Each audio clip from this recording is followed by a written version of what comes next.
ভারত ও ফিলিস্তিনে মুসলিম নির্যাতন ও হত্যাকাণ্ডের প্রতিবাদে লক্ষ্মীপুরের রায়পুরে মানববন্ধন ও বিক্ষোভ সমাবেশ অনুষ্ঠিত হয়েছে।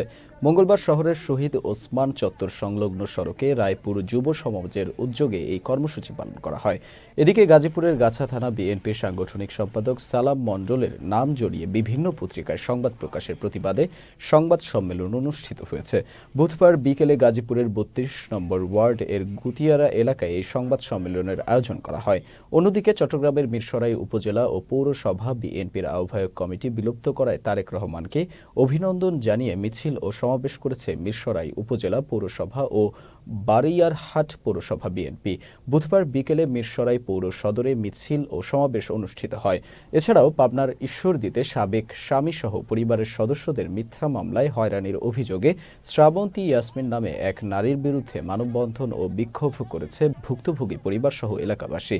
বুধবার দুপুরে উপজেলার শাহাপুর ইউনিয়নের মহাদেবপুর পাকশি পাবনা বগামিয়া সড়কে মানববন্ধন ও বিক্ষোভ সমাবেশ অনুষ্ঠিত হয়।